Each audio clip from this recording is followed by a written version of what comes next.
Morning అండి. అందరికీ నమస్కారం. శుభ శనివారం శుభాకాంక్షలు. ఇట్లో నేను మీ విజయలక్ష్మి భవాని మాటర్ యూట్యూబ్ ఛానల్ సబ్స్క్రైబ్ చేసుకోండి, షేర్ చేసుకోండి, లైక్ చేసుకోండి, కామెంట్ చేయండి. మల్లెలండి కొన్ని పూజకు పెట్టాను. మళ్ళీ తర్వాత ఇది మల్లెల మాసమని తొందరపడి ఒక కోయిల ముందే కూసింది. సో కష్టాలు కన్నీళ్ళు సో అన్నీ ఉన్నాయండి. సో ఏంటంటే నాకు మేనబావ అండి, మేనబావ కాబట్టి నేను ఎప్పుడు తనకి అలుసు అలాంటి దాంట్లో నాకు బావ అంటే చాలా ఇష్టం. సో చాలా చాలా ఇష్టం అండి. చాలా అంటే చాలా మామూలు కాదు. కాకపోతే నన్ను పసిపాపలా చూసుకోవాలి, నన్నే చూసుకోవాలి, నాతోనే ఉండాలి అనేది ప్రతి స్త్రీ అనుకుంటుంది. చిన్నప్పటి నుండి కూడా నేను అలా అనుకునేదాన్ని. కానీ అతనికంటే నేను బోరింగ్ అండి. నాతో ఆడుకునే మేనమర్దాలి కదా, నాతో చిన్నప్పటి నుంచి కలిసి ఉండే అమ్మాయి కదా అనేసి తనకి బోరింగ్ అని ఈ మధ్యలో జర్నీ సాగుతూనే ఉంటుంది. కానీ బాగా చాలానే కష్టపెట్టుకుంటున్నారు.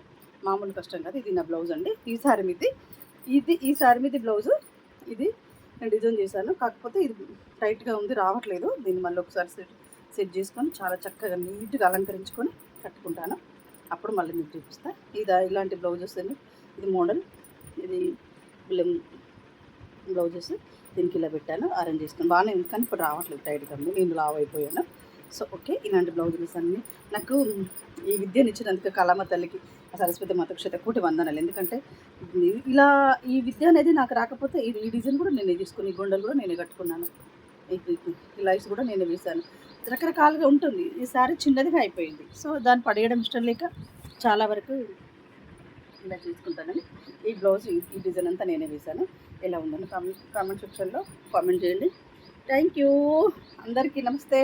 డ్యూటీకి వెళ్ళి వస్తాను. ఇక్కడ ఎప్పుడు సండే హ్యాపీగా ఇంట్లో ఉండొచ్చు. ఇంట్లో పని ఉంటే టైర్డ్ అయిపోతుంది. ఇంట్లో ఉంటే కుదరదు.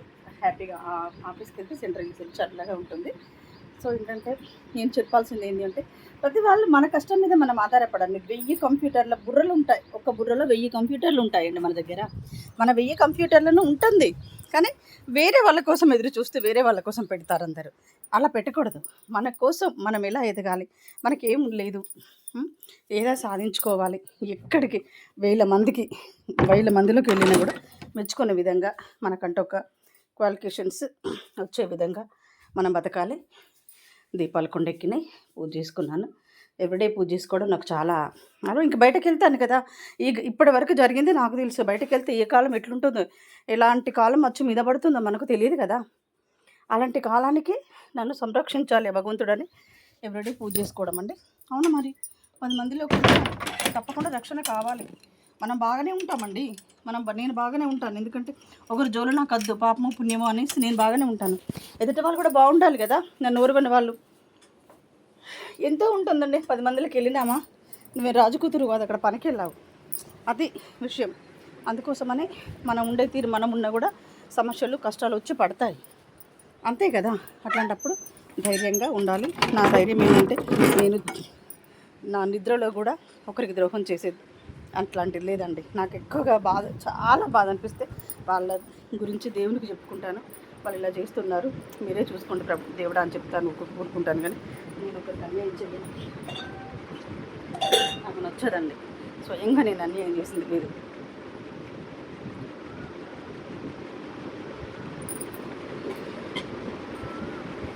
ఎందుకంటే పాపం కదండి.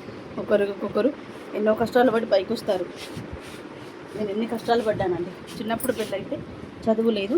నేను నా తోటి వాళ్ళతో కాకుండా వేరే వాళ్ళతో స్కూల్లో కూర్చోవడం, కాలేజీలో కూర్చోవడం, క్లాసెస్ వినడం, అది నేను అవమానంగా భరించలేదు. నా తోటి వాళ్ళు ఎప్పుడు కూడా నన్ను అవమానంగా భరించలేదు.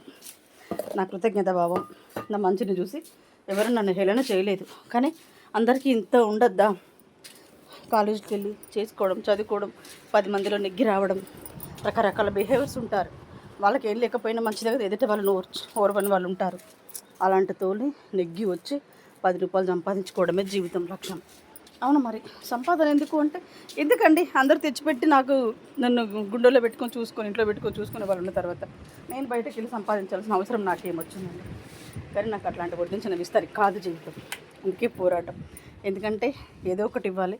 మన గురించి మనం తక్కువ అంచనా వేసుకోవడం, వేరే వాళ్ళ కోసం చెప్పడం కంటే మన గురించి చెప్పుకోవడం బాగుంటుంది కదండి. అవును, అందుకోసమని నేను ఇంటికి వెళ్ళి ఆఫీస్కి వెళ్ళి పువ్వులు అల్లుకొని పెట్టుకుంటా.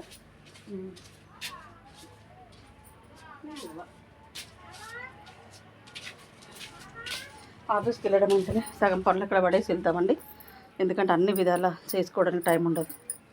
హాయ్ అండి, సరే ఓకే, గుడ్ మార్నింగ్ అండి. ఈరోజు పుట్టోళ్ళు ఉంది బండ్లు, కొన్ని బాధ్యతలు ఉంటాయి కదండి. నయమండి ఇంట్లో ఉండి ఏడ్చుకుంటూ ఎవరికి అందరితో మాటలు పడే బదులు ధైర్యంగా ఇంటి పనికి వెళ్ళి సత్తా సత్తా సత్తా చూయించుకొని పని చేసుకొని 10 మందికి ఆదర్శంగా మీసాలు దింపుతూ బతకాలి. ఇంట్లో ఉండి వాళ్ళదన్నారు వీళ్ళదన్నారు వీళ్ళనన్నారు, ఎవరండి ఎవరికి ఎవరు ఇయ్యరు. కొంతవరకు ఉంటారు తల్లిదండ్రులు, కొంతవరకు ఉంటారు,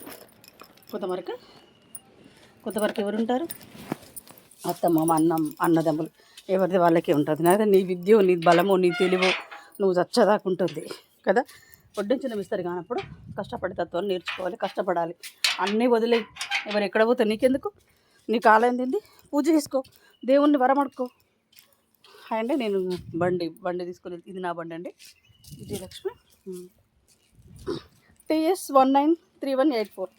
ఎన్నోసార్లు చూంచాను, ఇది మా వీధి. అవును, నీకు చేతనైతే చేసుకో కాబట్టి నువ్వు బతుకు, 10 మందిలో బతుకు. కానీ ఒకళ్ళతోనూ ఏడ్చడం, ఒకళ్ళనేమో బతకాలి, కష్టపడాలంటే డిసిప్లిన్ కావాలి. 10 మందిలోకి వెళ్ళి పని చేసుకొని రావాలి, ఎవరితో గొడవ పెట్టకుండా రావాలంటే డిసిప్లిన్ కావాలి. అట్లాంటి డిసిప్లిన్ ఫస్ట్ నేర్చుకోవాలి. 10 మంది మనలాగా ఉండరు, ఆఫీసర్స్ ఉంటారు, మనల్ని కూర్చోబెట్టి ఆడ అనేవాళ్ళు కూడా ఉంటారు. అందుకోసమని ప్రతి వాళ్ళని గౌరవించి శత్రుత్వం గల మనుషులను కూడా మనం మిత్రుత్వంగా చేసుకొని మన పని మనం చేసుకొని, బాధ్యత ఏంటి ఏం లేదు, నువ్వెవరికి హాని చేయనప్పుడు నీకు అసలు భయపడాల్సిన అవసరం లేదు. నాకు ఇది ఒక్కటే వేదం అండి, నేను ఎవరికి హాని చేయను. వాళ్ళు ఎవరైనా నాకు హాని చేస్తే ఆ భగవంతుడు కంపల్సరీ చూసుకుంటాడు. ఇది అయితే హాయ్ అండి, బాయ్ అండి, నేను వెళ్ళిస్తాను. గృహలక్ష్మికి ఒక నమస్కారం చెప్పుకొని ఇంత మంచి ఇల్లును వదిలేసి వెళ్ళడం అంటే నాకు బాధిస్తుంది. గృహలక్ష్మి నాకు చల్లగా చూడు, నా ఇల్లునంతా నాకు ఆస్తినంతా చల్లగా కాపాడు అని ఒక్కసారి నమస్కరించుకొని వెళ్ళిపోతానండి. పూజలు ఇంట్లో అయ్యి మంచి స్మెల్ వస్తుందండి, అగరబత్తులు, మళ్ళీ తర్వాత చక్కటి వాసన వస్తే ఇంట్లో నుంచి వెళ్ళబుద్ధి కాదండి నాకు. ఇది దుఃఖం వేస్తుంది. ప్రతిరోజు ఏంటంటే చక్కగా నీట్గా చేసుకొని అలంకరించుకుంటాను కదా, ఎక్కడ చేసుకోకుండా నేను నీట్గానే ఉంచుకుంటా. ఇల్లు కన్స్ట్రక్షన్ జరుగుతుంది కాబట్టి ఇట్లుంది. నేను ఇల్లు నీట్గా ఉంచుకుంటాను కాబట్టి నాకేంటంటే అట్లా వెళ్ళడం ఇష్టం ఉండదు. ఇంకా ఏం చేద్దాం, తప్పదు. నా వంతుకి ఇది ఇచ్చిండు దేవుడు, నా వంతుకి ఇది ఇచ్చిండు దేవుడు.